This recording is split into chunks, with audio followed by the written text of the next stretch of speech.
रहा सवाल अभी शिक्षकों को या बच्चों को स्कूलों को खोलने का नहीं खोलने का, अब भी हमारा जो शिक्षा का कैलेंडर है उसके हिसाब से 24 जून को टीचर्स को आना है और 1 जुलाई को बच्चों को आना है।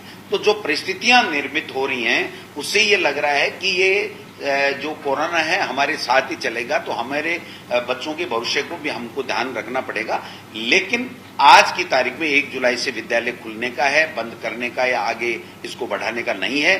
फिर भी हम केंद्र की सरकार, मानव संसाधन मंत्रालय, हमारी राज्य सरकार और हमारे माननीय मुख्यमंत्री जी, इन सबके आदेशों की पालना के लिए तत्पर हैं। अगर कोई विपरीत आदेश हमारा नहीं आता है तो हम 1 जुलाई को हमारे विद्यालयों को खोलेंगे, सोशल डिस्टेंसिंग का ध्यान में रखेंगे, सैनिटाइजर का ध्यान में रखेंगे और अभिभावकों में एक विश्वास जगाने का काम राज्य सरकार करेगी। तो ऐसे हालात में हम अभी से एक बना ले माहौल कि साहब हम तो नहीं खोलेंगे, हमारे बच्चों के संक्रमण हो जाएगा, वो भी ठीक नहीं है। और हम ये कह दें नहीं, हम तो चाहे संक्रमण बढ़े कि नहीं बढ़े हम तो खोलेंगे, ये बात भी गलत है। ये सब परिस्थितियों पे ऊपर निर्भर करेगा और केंद्र सरकार और राज्य सरकार के निर्देश और आदेशों पे निर्भर करेगा। आपने परीक्षा का कैलेंडर जारी कर दिया है, तो उसको लेकर कैसे होगा, क्या होगा, संक्रमण न फैले, बच्चे सुरक्षित रहें? इसके लिए हमारे माध्यमिक शिक्षा बोर्ड को पूरे अधिकार हैं, वो एक्सरसाइज कर रहा है। जहां जहां केंद्रों को और ज्यादा बढ़ाने की परीक्षा केंद्रों की जरूरत है वो परीक्षा केंद्र भी बढ़ाएगा।